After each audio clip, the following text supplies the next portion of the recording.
Taslih TV.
Bismillahirrahmanirrahim.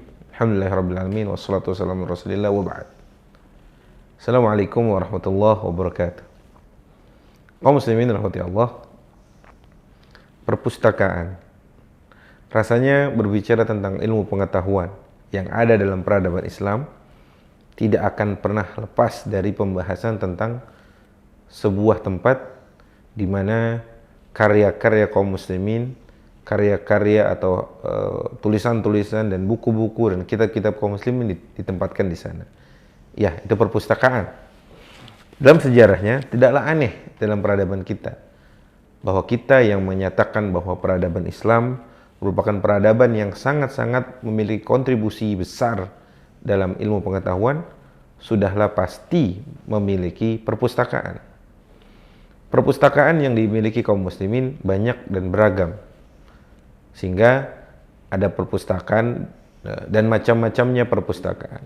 Di antaranya, perpustakaan yang pertama adalah perpustakaan akademi, di mana perpustakaan ini sangat terkenal.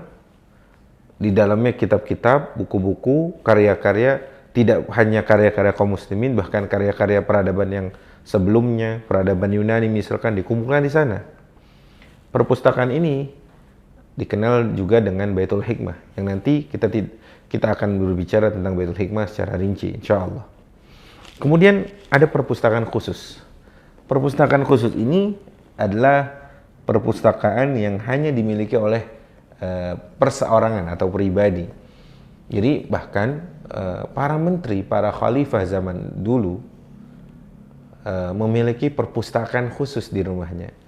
Dan tidaklah aneh bagi mereka bahwa bahkan menjadi kebanggaan tersendiri bahwa setiap menteri, kepala daerahkah atau penguasakah, mereka berlomba-lomba membuat perpustakaan khusus yang di dalamnya dikumpulkan kitab-kitab.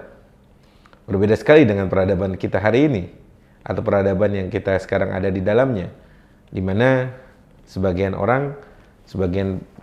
mereka yang diberikan jabatan hanya sibuk mengumpulkan barang-barang mewah atau mobil-mobil dan lain sebagainya. Perpustakaan yang selanjutnya adalah perpustakaan umum. Ya, perpustakaan umum ini merupakan perpustakaan yang di dalamnya terdapat buku-buku, karya-karya juga dari selain umat-umat atau orang-orang selain kita, selain muslimin. Di situ ditaruh atau diletakkan atau terdapat di dalamnya karya-karya orang-orang Yunani dan lain sebagainya. Sebagiannya sudah diterjemahkan, sebagiannya tetap dalam kondisi aslinya. Di antara perpustakaan umum yang didirikan ada di Cordoba, yang didirikan oleh Khalifah Al-Hakam Al-Muntasir di tahun 350 Hijriah atau 961 Masehi. Perpustakaan umum ini terletak di Cordoba, di Andalus kala itu, yang didirikan oleh Khalifah Al-Umawi Al-Hakam Al-Muntasir. Kemudian perpustakaan selanjutnya adalah perpustakaan sekolah. Ya sudah pasti peradaban yang memiliki sekolah, Islam mendirikan madrasah-madrasah, sudah pasti sekolah atau madrasah tersebut memerlukan buku-buku rujukan, karya-karya yang banyak, kitab-kitab yang banyak sebagai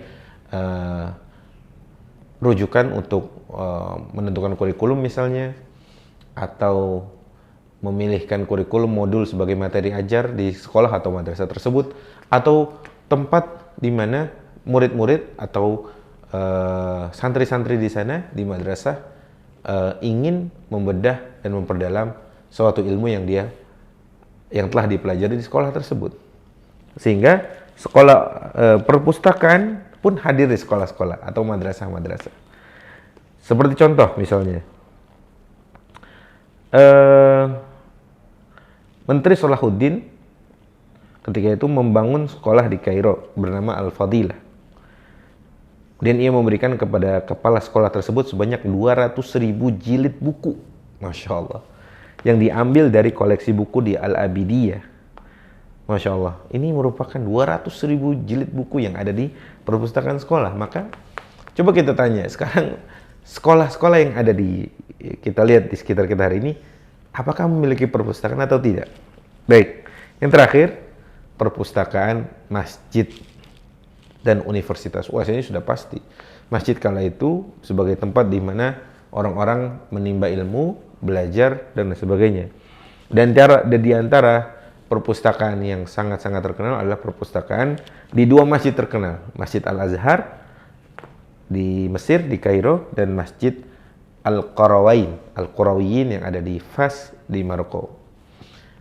Maka bukti bahwa kaum muslimin sangat-sangat memperdulikan ilmu pengetahuan, diantaranya mereka memiliki perpustakaan, dan perpustakaan yang dimaksud adalah perpustakaan di mana kitab-kitab terhimpun, dan tidak hanya terhimpun, tapi dibaca oleh orang-orang yang tinggal di sekitarnya. Dan peradaban ini atau perpustakaan adalah hal yang belum pernah diketahui oleh peradaban manapun, dan Islam memperkenalkannya.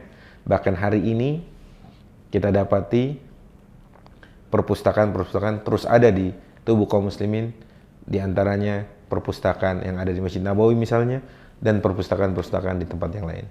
Semoga ini bermanfaat, dan semoga kita semakin yakin bahwa peradaban kita adalah peradaban ilmu, peradaban yang menjunjung tinggi ilmu pengetahuan, sehingga dari sanalah peradaban bumi ini akan kembali kita ambil alih. Aqulu qouli hadza wa astaghfirullahi wa lakum. Wassalamualaikum warahmatullahi wabarakatuh. Aslih TV